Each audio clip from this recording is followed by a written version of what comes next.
G'day everyone, welcome back. In this video I want to quickly show you how I break down timber slabs to form them into these little bowls.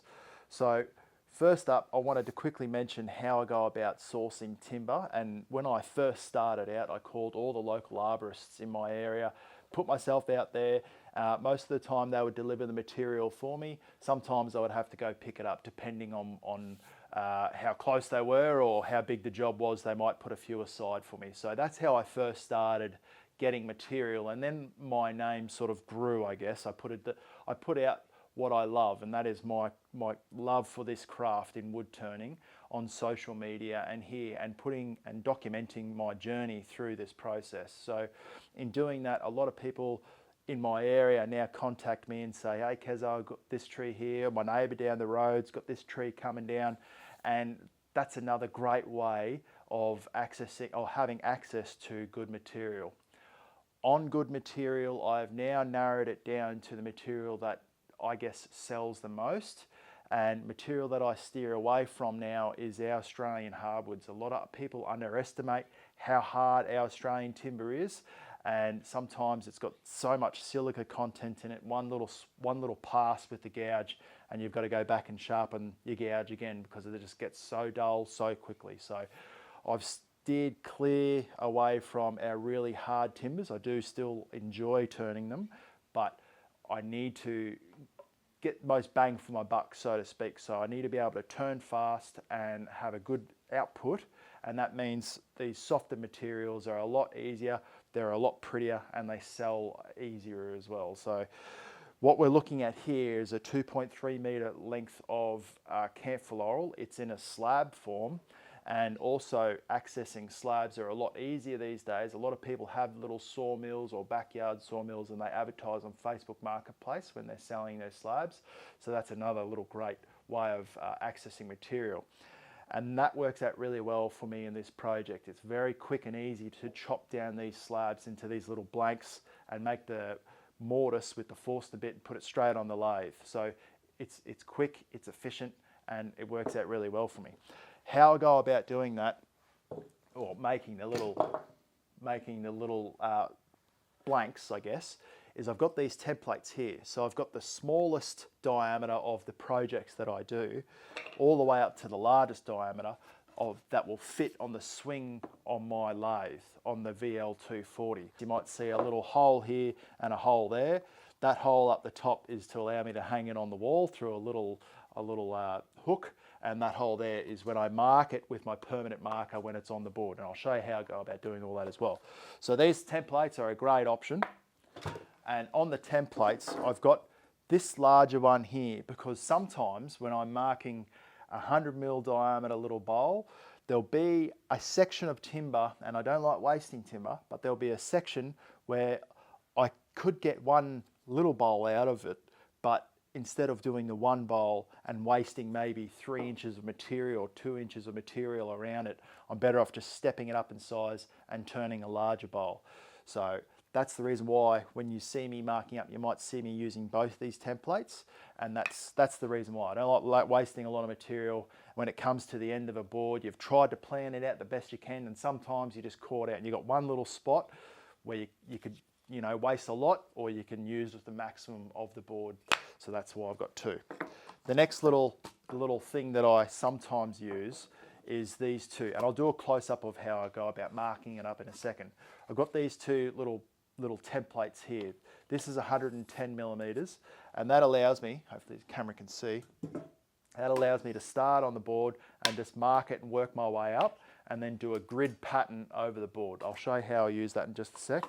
And this one here is when the material is really thick and I need to cut the material down to make two blanks either side. So that's just handy and close by. And you could probably guess by now, I've got all these little things close by, so I can just quickly grab them, pull it over and use it to just speed your process up. You're not having to make little templates and things like that. Obviously, sometimes you make them as you go, but you keep them and they come in handy later on.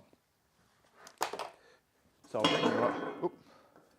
And obviously I've got this here, it's the roofing square. Roofing square is just to get square off the end or get a square straight line. But most of the time I do keep that handy near the bandsaw. Most of the time I just use the little straight edge of the template. And I've got my circular saw here. I think you call it a chop saw over in the States. I've got that there because the blade is nice and thin. I think the kerf of the blade is nice and thin instead of using a chainsaw and lopping it with the chainsaw. I'll bring you over now and show you how to mark it up. So the first thing I'm looking for is on the end of the piece of any piece that I'm cutting is that how well is it presenting on the end checking of the board. And I've already cut this piece off, my apologies, but I always keep an eye out for end checking or any splits or defects as I visualize over the board and make sure there's no big blemishes that are gonna cause me any dramas down the road. Now you might see that this board is flipped up the other way. Now I've found in the past when I try and get a bowl right out on that extremity, if you mark it from the top side, which is wider, when it comes to the bottom, you haven't got that material out on the side. So when you're turning material and then you're turning space, you're not turning anything. So I turn the board up this way and then make my little patterns with my templates of where the blanks will be on this side. So if you visualize it, the tree was growing around and down.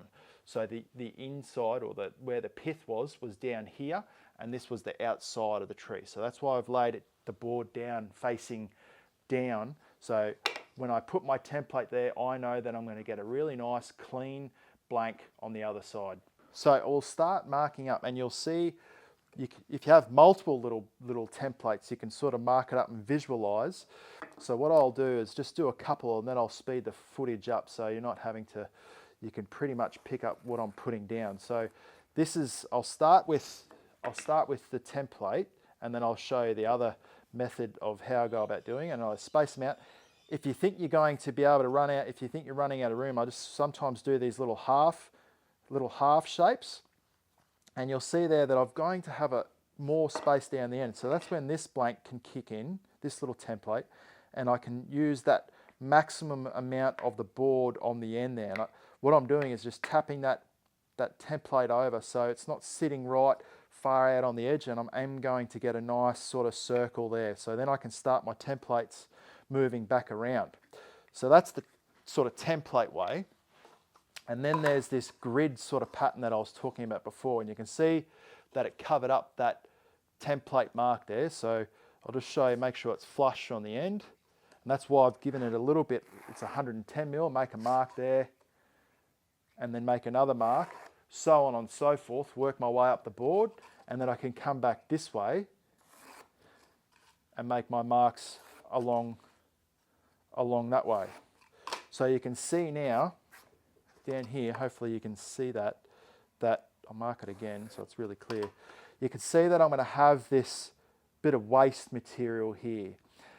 So you can go about it either way, and then I know that I've got 100 mil and 100 mil, which is the diameter on the inside. I'll put my template in there. I know that I'm going to fit my template on the inside and have a bit of room around the outside in case I run into any dramas. But you can see that it works out really well either way you want to do it. So that's how I go about marking up the boards, and then I cut them with the circular saw. So I'll continue going along. We might just continue with the marking up with the template.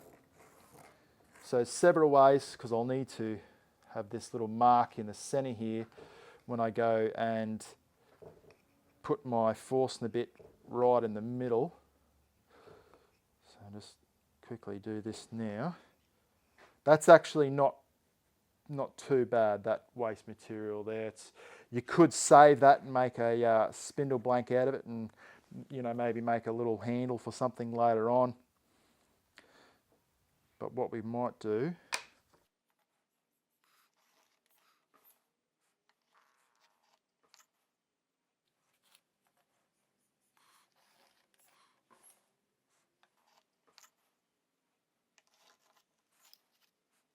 no, so that, see what I mean? And then you end up with that sort of bit of waste there. So whichever way you look at it, you're always going to end up with this sort of spot where you can't get a blank in. So then you just have to sort of just massage the little template around until you can fit it in. But you know that you can, you know that you're going to have these little sections where you're going to have a little bit of waste material.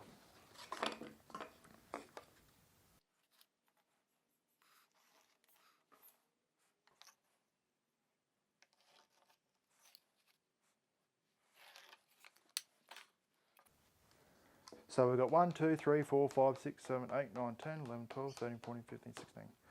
So in this little section here, I've got 16 bowls. So now I'm going to lop it with the circular saw, and then we'll take you over to the bandsaw.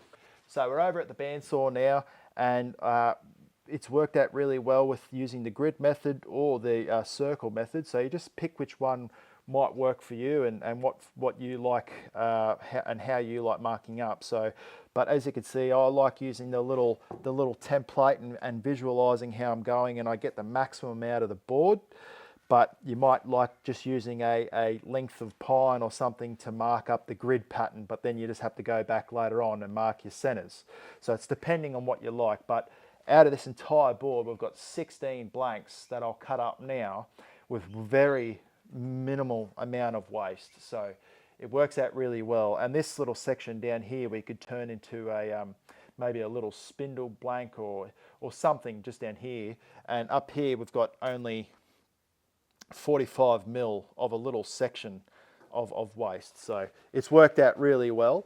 This blade here on the bandsaw is a 3 TPI 1/2 inch blade, and that allows me to get a nice little tight radius around the blanks when I'm chopping them up. So we'll get stuck in and get it going.